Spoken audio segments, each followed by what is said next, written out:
Good morning and welcome to this Financial Mail Red Zone online event in collaboration with ViacomCBS Africa to present and unpack findings from the Kidfluence Global 2021 Research Report SA edition. I'm Aria Kelman. Today's families are collaborative and kids are central in both their households and their parents' lives, as well as in the decision-making processes of the home. The relationship between kids and parents is closer than ever before, and kids have more say in household spending than ever before. To quantify this, ViacomCBS has conducted insightful research by connecting 2.5 million kids, teens, young adults, and adults through consumer insights, covering 73 countries globally, from the US to Australia and Sweden to here at home, South Africa.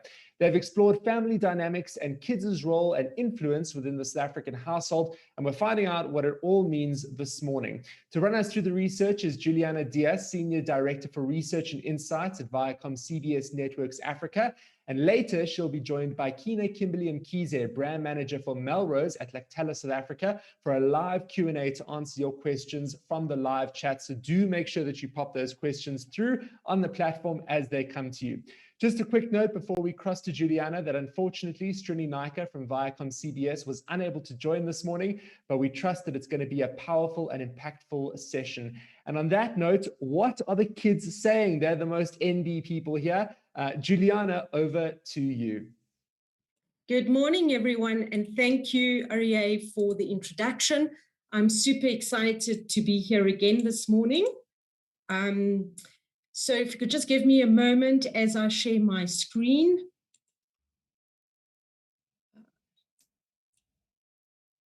Okay, sorry about that. I just want to go to the beginning. There we go, having some technical difficulty this morning. Okay, so welcome to our presentation of one of our latest projects called Kidfluence Global 2021, the SA edition. In this presentation, we'll explore family dynamics and the influence that kids have on household decision-making, including as it relates to purchase decisions in a variety of categories. We'll walk you through the findings and the implications, both for brands like us and for marketers like yourself. But before we jump in, I just want to take a moment to tell you a bit more about the work that we do at the Research and Insights Department for ViacomCBS Africa. At ViacomCBS, it really is our philosophy that research is the foundation of every one of our strategies. As you can see in this quote by our very own Bob Bakish, President and CEO. Research really does inform our strategies, our brands, our content, and our marketing. So in order to live up to that, we do a lot of consumer insights work with consumers of all ages, really all around the world. Our goal is to never stop knowing. And so we carry out a lot of work to understand our audiences in each and every stage of their lives, all the way from preschool to kids, to teens, to adults, as well as carrying out expectations of media behaviors and specific platforms. For those of you that have attended some of our previous webinars in the last few months, we've covered issues such as kids, teenagers, and even the experiences of the LGBT community. One to look out for later this year is actually a study around adulthood, and it's going to be dubbed Home. With those, all of the research on kids specifically means that we know today's kids and families incredibly well. Before we jump into the detail of Kidfluence South Africa specifically, I just wanted to share the 3 broad points that we've learned over the last couple of years. Firstly, we've learned that today's families are super collaborative, with kids and parents spending a lot of time and doing a lot of things together. Kids are really central in their households and in their families' lives, and the relationship between kids and parents are closer than ever before.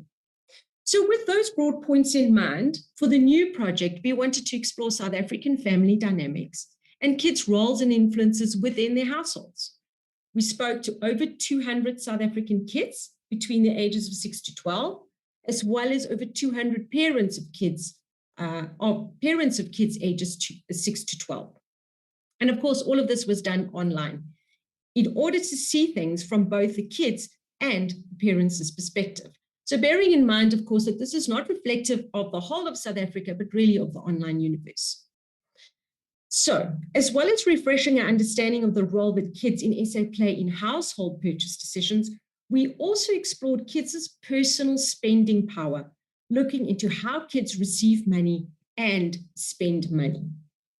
So, let's talk about today's kids and families. As we've seen in the past, kids are helping to keep their family households running smoothly. And we continue to see this family collaboration, sharing of tasks, and supporting each other. They may be little, but kids are big helpers around the house, with 96% of kids in South Africa saying that they are helping out at home by doing things like cleaning, playing with other kids, as well as, yes, shopping and cooking. Additionally, this isn't just kids telling us that they're doing this. When we asked parents, 96% of them agreed that their kids are helping out at home. And of course, as you'll continue to see throughout the presentation, kids and parents are incredibly aligned when it comes to the role that kids are having. Interesting to note that there aren't really big differences when we look at age and gender, that actually everyone across all age groups and across girls and boys seem to be helping in the household.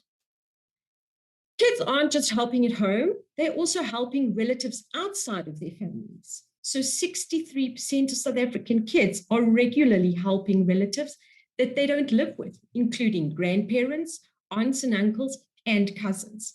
And we see grandparents taking priority, ranking first, with over a quarter of kids in South Africa saying that they help them. I think, in my perspective, the sentiment of Ubuntu is really a big contributing factor as to why we see this figure being actually quite a bit higher than globally, which is actually only sitting at 40%. So quite a significant difference. In return, however, kids and their households are also getting help from their relatives, with 62% of families in South Africa receiving help from relatives with child-related activities. And babysitting is top of the list, with over a quarter saying that they get help with that. Beyond that, the other main ways that relatives are helping is by playing with kids, buying things for kids, and of course, with tutoring and helping with homework. So we know that kids are helping the adults in their families with various tasks, but their contribution doesn't stop there. And we've seen this in previous research. Kids these days play an important role in household purchase decisions. So let's explore that in a little bit of more detail. Both kids and parents alike agree that kids are actively involved in purchasing decisions. As you can see here, the results for both kids and parents is very similar. On the left of the slide, over 73% of kids say that they play a role in household decisions. And similarly, on the right-hand side of the slide, 71% of parents say that their kids play a role in household purchase decisions. So again, we're seeing that kids and parents have a shared perspective. To look more in depth at the kind of purchases kids are playing a role in, we explored the influence kids have across 26 different consumer categories. We have detailed data of all of these categories featured on the slide, and we have grouped them together in 7, let's call it broad buckets of entertainment, food and groceries, restaurants, etc. Now, clearly, we won't have the time to go into the full detail of all these categories within today's presentation. What we are going to do, however, is provide in this presentation an overview of what we've learned across these categories. What we see is that kids are involved in purchasing decision really does stretch across a broad range. So you can see here that the category that seems to have the biggest, where kids seem to have the biggest influence, is entertainment, followed by food and groceries, 97%, restaurants as high as 93%, electronics, 88%, vacation and day trips, 86%, and telecoms, 56%. And as you can see at the bottom, your parents seem to have the same sentiment. So that again, what we are seeing is that there is agreement between what kids claim they influence and what parents claim kids influence. So kids' influence really does stretch very far. When we add up across the 26 categories that we asked them about, an overall huge 99% of kids have an influence on at least one of these categories that we covered. On the next slide, we'll build up the picture to show the full detail of each category. So firstly, within the entertainment space, which seems to be the one that they have the most influence on, you can see things such as watching a movie at home or watching a TV show 9 out of 10 times is decided by the kids.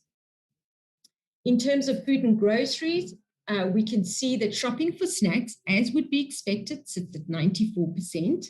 But shopping for general food is as high as 74%, and shopping for non-alcoholic drinks as high as 73%. When we look a little bit further, things such as clothing and shoes, shopping for clothing and shoes as high as 92%. And again, it's not necessarily just for themselves. This is for anyone in the household. Shopping for toys, of course, would be as high as 97%. And buying a car, interesting, it is 1/4 of kids are having an influence on the brand or the type of car that homes are buying. That's a significant amount. In terms of restaurants, we know 90% of kids determine what fast foods families are going to use, and 80% deciding on where to go for dinner. In terms of vacation and day trips, I think this is one that we've all underestimated, but kids really do have a say when it comes to family day trips at 76%, and where to go on vacation as high as 71%. In the electronic space, we have, of course, video game consoles at 74%, but even choosing a television as high as 40%, and of course, mobile phones as high as 54%. And then the last category, which seems to be the least, but still over half of kids are saying that they are involved, choosing things like TV subscription, or what the main TV provider will be as high as 34%. So really, I think, this slide really does drive the message home that the influence that kids are having is really quite significant, and it's significant across the board. Bearing in mind that this is not what kids are buying for themselves, that this is what's being bought within the household. In this slide, this shows the parents' perspective on their kids' influence on each of the 26 categories that we explored. And again, if I just flick through the two, you can see that the numbers are very aligned. So while the parents seem to be a little bit lower than children, it is still a significant amount of influence that parents are claiming kids have within purchasing decisions. South African kids are involved in the purchase decisions of 17 categories out of the 26 when we average it out. So it's clear that all around the world, kids are being included in conversations and decisions being made within their families. And this just gives you the perspective that, in fact, South Africa is very much within the average. And as well as purchases for themselves and their own households, kids also influence the extent to which people buy gifts. As high as 65% of kids help determine or decide on the gifts that their families will buy for other people. As well as advising their parents on purchase decisions, kids are also actually making case for things that they want. So up until this point, we've really only spoken about the things that the influence that kids have in households across, and not just looking at things that they want to buy for themselves, but for the household. At this point, we start to explore when kids want to buy things for themselves. And interesting to note that as much as 52% of kids have made a presentation, be it in the form of a PowerPoint presentation or a voice note or a picture or a drawing or even a report, to make a case for the things that they want to buy. But here's the interesting bit. kids are actually using their own money to buy things. 84% of kids in South Africa have their own money, and 76% have saved their own money to buy something. This is an area that we wanted to explore in more detail to understand where this money comes from, how they receive it, what they spend it on, and what they think about before they spend their money. So what we have learned is that kids receive money mostly in the form of cash. As you can see, that 91% receive money in the form of cash, some by bank transfer, little bit on credit card or vouchers or through apps, but really predominantly they are receiving money through cash. Kids receive money in multiple ways and for multiple reasons. As you can see in this chart, some are more regular occurrences, like at birthdays or as part of a routinely received allowance, while some are more spontaneous and are given every now and then, or in return for certain tasks and achievements. So walking you through the chart, 75% of South African kids say they're getting money off their parents every now and then, which is the most common, closely followed by kids at 71% who receive money from people at birthdays or other major events, while 63% are money from other family members every now and then, and 63% again receiving a regular allowance, which we will look at in a little bit more detail in the next slide.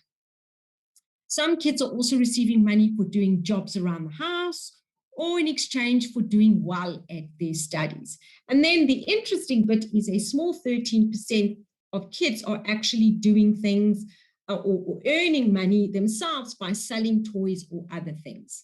And I think, to be honest, that's a really interesting one. And while it is only 13%, we suspect that that's really going to grow. I mean, just some interesting stories anecdotally from my children's school. There are kids, for example, that are using 3D machines, printing machines, to create gadgets and sell them at school, or young boys that are actually doing mining cryptocurrencies because they have such good gaming abilities that they use that to mine cryptocurrencies. So really interesting entrepreneurial spirit that we've seen, and I suspect that we're going to see more and more of that in the years to come. So kids really do have a lot of their own spending power. And based on the regular income that kids say they receive each week, we have calculated that on average, South African kids are receiving 25 Rand each week. Now, this is an average that really is only applicable to the online universe. But if we look at that and we actually look at what the kids' online universe size would be, which is estimated at around 4.6 million, you're talking about the spending power of about 300 million per week. I mean, that's a significant money. And the interesting thing is that they're not just spending their money on things such as toys, as we would typically assume. Yes, within the 6 to 9-year-olds, they are spending their money on toys as much as 84%, but they're also spending their money on things such as foods, snacks, drinks. And as we get to the older age group, which is more within the 10 to 12 age group, what we're seeing is that suddenly spending their own money on clothing and shoes, video gaming and in-store purchases really starts to increase quite significantly. So how do they decide, or where do they get their guidance in terms of how they're going to spend their money? Well, really, if you look at this slide, you can see that there are really two main sources in which they use to understand and how they're going to spend their money. Firstly, their own parents. So 89% of them talk to their parents, not only to get their approval, but also to ask their opinions. 48% of kids in South Africa also look for information through online sources, for example, by looking at YouTube and searching for more information online. So those are the two main sources in which they gain, or they try and understand how they're going to spend their money. Now, it's no surprise that the internet plays such a critical role in their choices, bearing in mind that on average, the South African online child has access to at least 6 different devices. Now, within that space, you can see that smartphone is the highest, even in the ages of 6, but up to the age of 12. And in fact, by the time a child gets to the age of 12, virtually all children have access to a smartphone. Interesting that over half of kids with smartphones and tablets use them to look up information and discover new products. And as much as 88% of kids say that internet has introduced them to things that they would not have otherwise discovered. So really, the internet and the ability to be able to access anything digital really is quite impressive. In terms of smartphones themselves, as you can see, smartphones and tablets, kids are using them not only to access information, they really are using them for a whole bunch of other things, such as playing games, taking photos, listening to music, watching videos, and of course, the good old social media. However, I think that while the internet is an important part of product discovery and a source of information for kids, this doesn't mean that they have forgotten about stores. In fact, the opposite is true. Kids really like shopping in store. 90% of kids ask their parents to take them to the stores that they like. And 85% think it is more fun visiting a store in person than shopping online. And whether seeing them online, in store, or somewhere else, kids, and this is really important, kids understand and value brands. 85% of South African kids told us that they really like certain brands, and 67% think it's worth paying more for a brand or a product that they like. So kids are clued up about brands. While they're still in their formative years, they've already formed opinions about which brands they like, and they understand the value of premium brands. Again, this emphasizes just how important they are to brands and businesses, both as consumers in their own right, but also as an influence on those around them. Additionally, today's kids are also engaged and open to brand messaging. 83% of kids in South Africa enjoy watching adverts for things that they like, and 73% say that they follow certain brands, for example, on social media. So when it comes to brands, kids know the ones they like and will actively seek them out. So to sum up, I think it's really important just to highlight some of the things that we've discussed today. Kids play an important role in today's collaborative families. They participate in household tasks, and they really do help family members, not only inside and outside of the home. And the interesting thing about that is that this is quite a bit strong. It's very strong in South Africa, more so than when we look at other countries. And again, I think just to highlight that I think the spirit or the sentiment of Ubuntu is really prominent, and that is really what this is reflecting. Kids are influential in household purchase decisions, and really this spans across so many different categories, from everyday items to more expensive purchases. And they also help choose gifts for others. Kids, of course, are consumers in their own right. And for the first time, what we've discovered is that they not only receive, but they also spend their own money, and they do so in various ways. Kids are doing their homework on the things that they want. They evidence their case when asking parents to buy something, and they look to a variety of sources for guidance when spending their own money. And really, digital plays such a big role in that.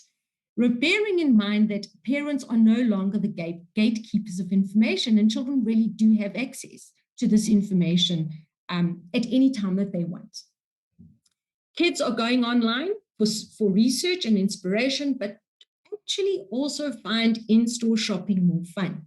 Let's not forget that really children love the tactical experience of going into a store and choosing what they want. And I think we cannot negate the fact that that is still going to be important to children. And lastly, and I think really importantly, kids know the brands that they like. They think it's worth paying more for brands, and they are open, maybe more so than adults, to the adverts and messages that brands have for them. And just to kind of end the presentation, I just wanted to share with you, for those of you that might not have had the opportunity to see this in a lot of detail, this is really the breakdown of the extent of the role or the influence that children have across homes, and really the influence that they are having across all these very, very different and diverse categories. Thank you very much. That is my presentation for today. Thank you so much, Juliana, for that. And we're going to come to Kina Kimberly Mkhize, brand manager for Melrose at Lactalis South Africa, in a second. But Juliana, looking at that presentation and specifically that final sort of infographic over there, I think there's a bit of a disconnect with brands not taking kids seriously enough. But perhaps you want to unpack what this all means for brands, and if you're seeing these strategies coming to life enough based on the research. Well, yes, I think that the one of the most important things that we need, or brands really need to consider, is be inclusive of kids' perspectives and opinions. These are valued within today's families and shouldn't be underestimated. Kids can be the experts, and they really are the masters of persuasion. I think the other thing that brands really need to do or need to consider is engage everyone in the household.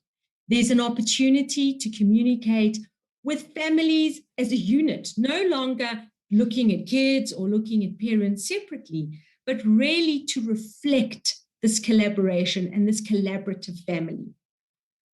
And lastly, I think it's really important for brands to recognize kids' broad influence on household decision-making. Kids are involved in the decision-making of not only small, but big purchases, providing opportunities for brands in many categories. So I think we really, really do need to bear all of this in mind.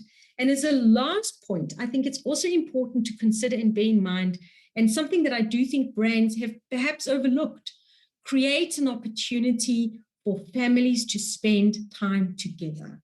If you can do that, you're really going to resonate again with this collaborative family that has over the years become much more collaborative and much closer. Well, it's a good point to land what's actually happening on the ground with that you make there, Juliana. And at this point, it's great to bring in Kina Kimberly Mkhize, brand manager for Melrose at Lactalis South Africa. Kina Kimberly, you look at that and you think to yourself, well, am I spending enough on the kids? So talk to me for a second about your kind of evolving consumer engagement strategy for 2021, knowing that kids play such a major role in purchasing decisions. Yeah, look, I think what's very important that's come out of this research is, that 98% of kids have an influence in the household. So, and that's from the parents' perspective. That's not just from the kids' perspective. So we're seeing parents seeing the value in their own kids having a decision in the household. What marketers, yes, used to do, we are villains for this. We have focused on, who has the purchasing power, who has the wallet, who goes into the store and buys the product. But as times have changed, we've had to look at what's the influence behind that purchasing power. So what's the influence behind the wallet, and not necessarily who is actually holding the wallet. And in a sense, it used to be mom, mom is going to go into the store and buy everything for the family. And now we have to look at, the family as a holistic consumer. We have to look at it as a household. So how do I speak to this household? And that's something that we're starting, or we've been doing for a while, but it's coming up more. COVID has also pushed us to be in this space where we really need to understand, how do we communicate to the consumer as a whole unit, which is being the full household, mom, dad, and kids. Even that is changing. Sometimes it's mom, and kids, and dad, and kids. It's things are evolving, and we can't really stay in the same place where we used to be, where we're following who has the wallet. We have to start looking more into research, and this is why it's important, to have research, so that we can actually understand and have proximity to understanding, what's happening on the ground. And I think, one of the things that we had to do is even the competition. So for example, the competition that we ran, it was from April to the end of June now. If you go in store, you can still catch it.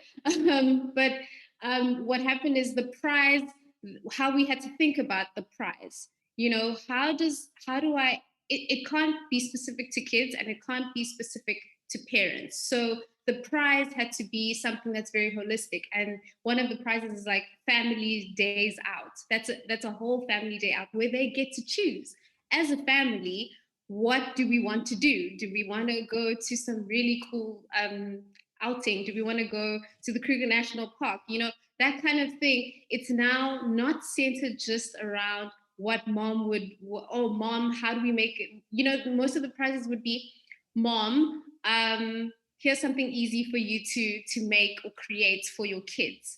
That would be the prize, a nice expensive knife, you know, something that's nice and easy. How when you cut your cheese, you feel, you know, good and you're cutting it for your kids or whatnot. And maybe sometimes it used to be focused on just kids where it's just toys and things like that. But now it's a full on holistic, what does the family want to do together? And that's how we've had to now start changing the way we communicate, or even just our campaigns, what the finer detail within the campaigns. Juliana, let's pick up on what this family looked like, though. In a South African context, we have so many different cultural nuances. We have so many sort of single home households. We know that moms bear the brunt of much of the responsibility of raising children. At least that's what the research tells us. So when we kind of look at a country like South Africa, which is so diverse, with different household backgrounds, I mean, how do brands even begin to try and unpack and understand what that family ecosystem looks like to get to a point where they know what kind of prizes to give away in a promo? I think the one thing that we have to understand is that, I mean, and I've had the privilege to see that through all the studies that we've done, is that across different countries, you would think that there are a lot of differences, but actually what's more important when we do this research is to understand what is similar across countries. And I think even in South Africa, we can say that it's less about how families are different, but it's more about looking at how families are similar. And it's about looking at the things that make families look universal. And interestingly, even, you know, aside looking at South Africa, looking at all the international studies and all the international countries, what we do see is that families and children behave in very, very similar ways. There are some nuances, cultural nuances, but really we do see a lot of what binds and what brings people together as human beings. So I think for brands, it's important to understand what makes families the same as opposed to the differences. And that is at looking at being inclusive, understand this collaborative process that is happening, reflect that you value the child as part of and being part of this bigger ecosystem. They are consumers in their own right, and you need to value that. So these are the kinds of cues that people need to be looking at, more so than, you know, looking at the differences and what makes children or families from different cultural backgrounds different. It's really about what makes them similar. And this collaboration, this closeness between parents and children, this is something that is really, really quite universal, and something that we've seen happen over a period of, let's say, the last 7 to 8 years. 10 years ago, this wasn't the case. 10 years ago, there wasn't this closeness between parents and children. And really, we are seeing these shifts, not only within South Africa, across cultures, but actually we've seen it even across the world. Kimberly, let's bring in the idea of kind of relatability. You know, Juliana's sort of painting this picture around sort of this family ecosystem is consistent around the world and families are together and they're one. But is there something to be said for relatability to a parent and relatability to a young person? Or is it relatability to the family? What lens do you look at it with from your brand's perspective? Are you trying to relate to youth? Are you trying to relate to the parents? Or are you trying to relate to the family, understanding that relatability looks different in different contexts, but overall, there's a general relatability you're trying to drive with the brand value proposition? Okay, so I think it depends, I guess, on the brand specifically. But specifically, I'd say for us, relating towards the youth, or not necessarily the youth, I would say the family is more the important part, right? But also we have the youth, and the youth is on its way into this family space as well. So it's something that you have to kind of look in both ways. Okay, so this is the family and this is a holistic family, but we need to start understanding that the youth is coming up, it's changing. What does this family dynamic change into? And I think that's something that we're trying to relate more to. But the only way we can relate towards that is through research and being closer to understanding what's happening on the ground. Because look, it's easy for me to say I live in a society, and so I know what's happening. So I would know how to communicate to a consumer. But that's not the case. Just because you live in a society, it doesn't mean that you understand the influences within that society. And there are vast and various influences. It's not just one specific influence. So it's so important for us to do research, or have research, so that we can make these decisions, so that we are relatable, so that we come to the ground and say, okay, this is actually what's happening on the ground. How do I speak to this consumer? By speaking to that consumer, I also need to understand how I need to be sensitive, let me say rather. I need to be sensitive to their experiences. I need to be sensitive and understand what they're going through as well, so that I know how to speak to them as well. And that goes with any relationship. We want to have a relationship with consumers. So it goes with any relationship. As soon as you get to know someone, it starts to build. You then learn things about that person that make you sensitive to their experiences. And that's the space that we're put in now as marketers, is to really find a way to be sensitive to what's happening, sensitive to the family units and the influences behind that family unit. There's also extended family. It's not just that family. Now there's extended family. I think it was part of the research that kids also help out their grandparents, or things like that. That kind of thing. There's an extension towards various other influences that we need to try and understand. And as a brand manager for also a kids brand, you have to understand those extended influences as well, because those help, they guide us in, okay, so this unit is here, this is this family, but there's more to it that helps them decide on specific ways of spending. Yeah. So Juliana, picking up on what she's saying, and trying to look at this with quite a practical lens, does this mean that as a brand, and I guess we could use this in a ViacomCBS Africa context, I have a piece of communications, but I know that I'm going to put it onto Nickelodeon and I'm going to put it onto BET Africa. I'm going to use Nickelodeon to speak to the kids. I'm going to use BET Africa to speak to the young mom. Or are we saying that it's okay for it to be on Nickelodeon Africa? I mean, I'm making it very kind of practical and tangible here.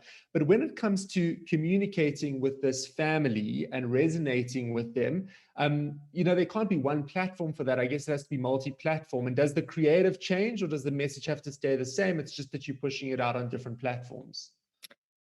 Well, Arya, that's a really interesting question. And I think let me just start off by saying that, you speak about, do we talk to the adults on BT and the kids on Nickelodeon? I mean, interestingly, Nickelodeon probably has as many adults watching with the children as you do the kids. I mean, co-viewership is massive on Nickelodeon. So when we do any creative executions as Viacom itself, I mean, Nickelodeon is probably one of the best places to go to, because you actually have a lot less cluttered advertising than you would on some of the other channels. And you've got both parents and kids at the same time. Having said that, probably you can say the same is true for the adult channels, where you've got lots of children and lots of family viewing happening around the specific dramas or specific shows. So I think that it's actually less about let's go to Nickelodeon for the kids and let's go to BET for the adults. It's about, let's go with a collective piece that talks to everyone at the same time. That is when you really land the best possible message, because you're talking to everyone, you're reflecting everyone. You're talking about an execution where you've included the children and you've showcased the children as part of the process, as part of the family. So it's really about, it's not at all about looking at different approaches in different platforms, but going with the same approach across platforms, talking to everyone at the same time. I think, sorry, just to also add to that, Juliana, I think what was really interesting to learn when we did our campaign with Nickelodeon. So Melrose did a campaign with Nickelodeon last year, and it was really good to understand the autonomy that kids had, because they had this autonomy to create their own lunchbox, and that's a space where that's mom's space initially in our heads, is that mom creates a lunchbox, but they had this autonomy to create this lunchbox, and then it was an involved effort. So the submissions that we were getting in were, you can see mom and kid together, and they're making this lunchbox together. So it has this collaborative feel, and that's something that we learned from last year. It was very interesting to see that actually this is a collaborative effort in a family to do things together. They're making these decisions together. I see it even with some of my younger cousins, and they say what they want. They will say, look, I actually want the green stuff inside my sandwich today, or I want the red stuff, which is tomatoes or whatnot. But they have a say now, and they want, it's a collaborative effort, it's a collaborative decision when working together in a family. So it's very interesting to note. Absolutely, Kina, and like we've said, I think it's really about reflecting that in one execution. It doesn't have to be two, and it shouldn't be, because two different executions are really not going to land. It's about that holistic, collaborative home that you want to showcase in your creative. I can almost see the marketers on the call thinking, oh no, now the target audience is the kids and the moms, which feels like that's quite a complex thing to solve for creatively. But I mean, is that such a complex thing to solve for creatively, to have two target audiences? Because what the two of you are saying is that the success lies in the sweet spot. It's about recognizing and understanding the kid, but also about sort of paying homage and understanding the parent and the role that the two have together. But we tend as marketers to think in boxes, and we have a primary target audience and a secondary target audience. And it's very difficult to say to a marketer, the primary target audience is the parent and the child, because then that's just everybody. So creatively, how do you sort of recommend brands solving for two primary target audiences, because the success lies in that sweet spot? Okay, very tricky. It's the biggest dilemma that we have, is always thinking, so think in mom's space. We are mom's partner. Mom's partner wants something good for her kids, but she also wants something that her kid likes. And that's the way we have our rationale around that, is working with mom, yes, but still we actually now have to speak to the kids as well, in the sense that they have a voice. So an example of this is even in in-store communication. In-store communication, yes, mom may pick up something, but how is she influenced by picking up that product? The way we've changed our creative within the in-store environment speaks to the kids, but it also needs to reference, something that mom will pick up that will make her feel comfortable with a kid grabbing that and saying, "Mom, please, can I have that?" It comes in, with the little nuances of nutritional values, or if it's chocolate, what's good in the chocolate that makes mom feel comfortable that I can give the kid that chocolate, but it needs to excite the kid as well. So the visual aspects of communication speaks to the excitingness of this is for kids, but what we're saying and what we're communicating also speaks to the parents. So it's a tricky line that you have to play with here and there, and try to experiment with, because you have to experiment to understand what will happen next. And then after that, it's more research. And then after that, it's changing your communication again. So it's very important to start realizing how we communicate visual, and what you're saying now starts to play different roles. Another thing is, digitally, our main focus, is Facebook. That's where most parents are. But you're starting to see now, from even just research, understanding that kids are also on Instagram, and they're going on Instagram, and they're doing certain things on Instagram. So there is feed going to Instagram that has under the same umbrella of a campaign, but going to Instagram and speaks in a different way. So it's changing your tone, because you're speaking to a kid, but changing your tone because you're speaking to a mom. Not necessarily changing the whole outlook, but just changing the way you speak. I would say that's what I'm trying to say, is your tone changes when you speak to the two different consumers. Yeah, but this is now one thing. Yeah. Tina, and I think just to add to that, I think you're spot on. I would go as far as saying that your target market are not two, they're one. And it's you shifting from targeting a mom and a child to targeting a unit. And you need to think about the unit as opposed to the mother individually and the child individually to find that sweet spot. I think the shift is your target market is not an individual anymore. It's a family unit instead. And this is you then learning how to communicate now to a unit, a family household. That's changing in marketing. You understand? So now we have to evolve. We have to see what is a household? How do you speak to a household? And that's something that you now have to do more research into, understanding how are these decisions being made, and then how do I speak to that decision? How do I speak to those influences? So yeah, it's a difficult space to be in, but it's fun, and that's marketing, because that's what you're doing. You're learning your consumer, you're learning, and you're then finding ways to communicate and create a relationship with the consumer. I can feel the stress of the media planners from here as they hear this. Talk to me for a second, though. Let's zoom in on what platforms actually have this capability. So, Juliana, you painted a great picture there of, a Nickelodeon audience has a strong split between sort of parents and kids. But from a platform perspective, what are some of the platforms that you're finding can strike sort of both audiences at once?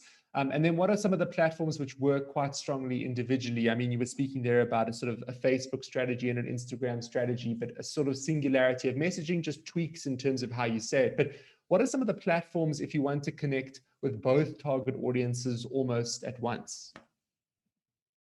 Well, I think without a doubt, television is the one platform that really does hit both audiences. And we see this time and time again. And these audiences are, they're not segmented. They're not segmented by kids' channels and adults' channels. In fact, we see children on adult channels, and we see parents, like I said, on kids' channels. So TV is a great place where you're looking for the collective.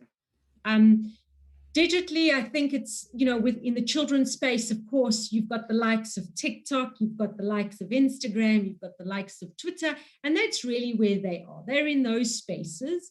Facebook is probably more skewed towards your moms or towards your parents, less so for children. But I think bearing in mind that TV is the one place that you're going to find them collectively. And in the digital space, you're going to find a little bit more segmentation and a little bit more division, where some of the platforms are skewed a lot towards children and some are skewed more towards your adult population. But Keena, I don't know if you have any builds from your perspective.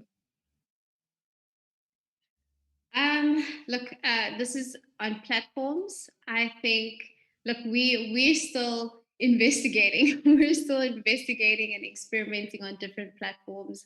But mostly, I think mostly we stay on Facebook and Instagram because those two have been really, really, they've been popping off. I want to use that word, they've been popping off. But they really, it's crazy how many young people on Instagram and TikTok. Those two have been phenomenal, and it's a great space to engage with them, because there is a certain mood on Instagram and TikTok that is where people are very open to engaging, whereas you wouldn't really see us on Twitter because there's a lot of I think there's a lot of tension on Twitter. So I would say, for kids, it's a great space to be on TikTok and to speak to them on Instagram. They love the engaging. And I think what's really cool is that these platforms have given us the opportunity to have polls, things where they can do these little votes and really find ways to really engage in a sense of being part of something. So I think that for us has been really great. I think that's the space that we would stay in and not necessarily move to anything else. Not yet, until we know, until something new comes again, then we see how we involve ourselves. But yeah. Well, as we Kina, sorry, Oria, Kina, I mean, I think just to build on that, you're spot on with the digital platforms. And I think let's bear in mind that kids have a lot of time on their hands. So they've got a lot more time than the parents to sit on these platforms and to spend a lot of time in them. So I think the digital space is really where you do find the youth. You find both parents and the youth there too. But I think bearing in mind that this is where kids they're natives. This is where they're most comfortable. And they do have the time to spend in these digital platforms in a way that adults really probably don't. Well, certainly some interesting points this morning. As we come toward the end of the conversation, I mean, it's a fact that very often marketing strategies can appeal to and look like and speak to the people that put the marketing strategies together around the table.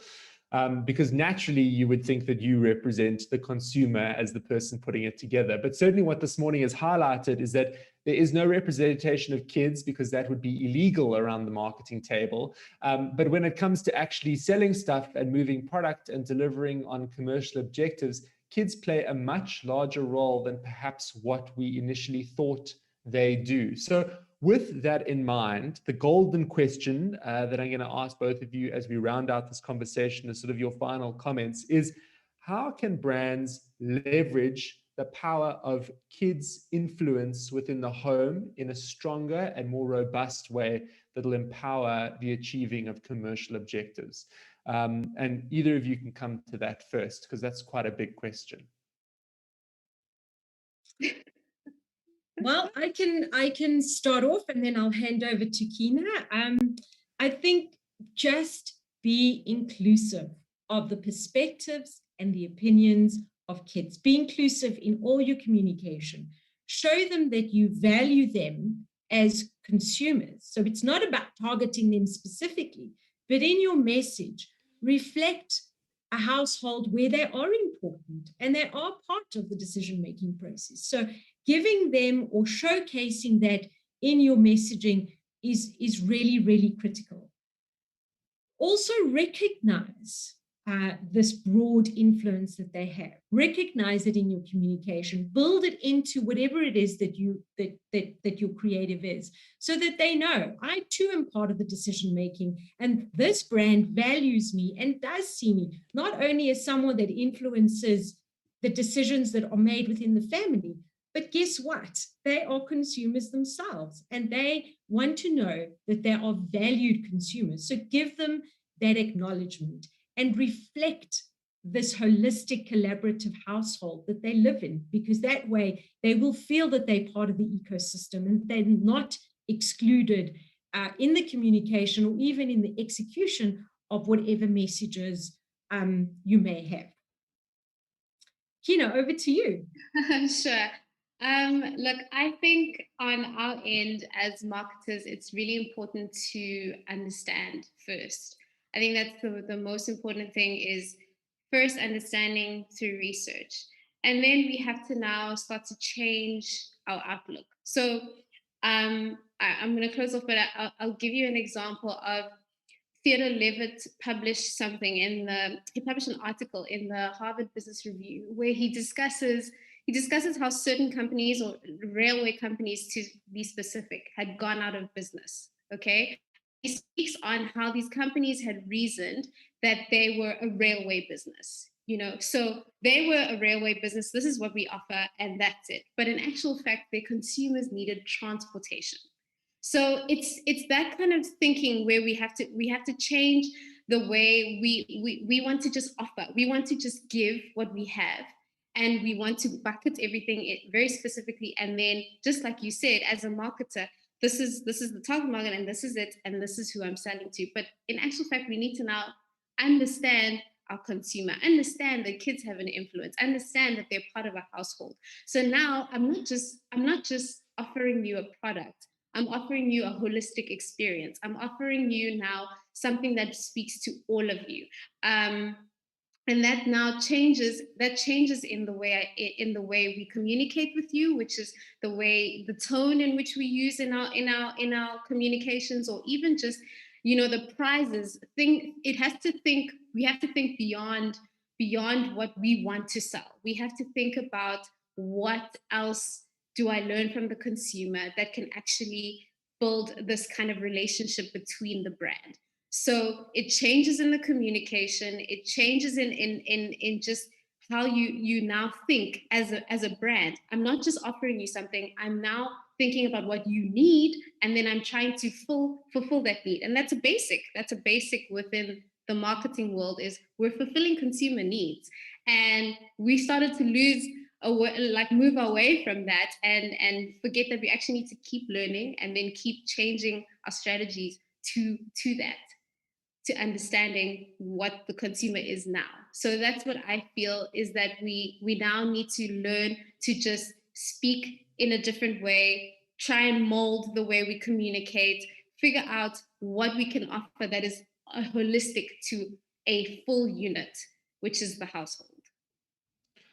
Well, certainly sounds like an exciting task, and fueled by research, I guess any success is almost ensured. You just need that golden creative element to come through. But it's been fantastic this morning unpacking the power of the kids. Perhaps the answer is on the playground after all, and maybe that's the best place to start.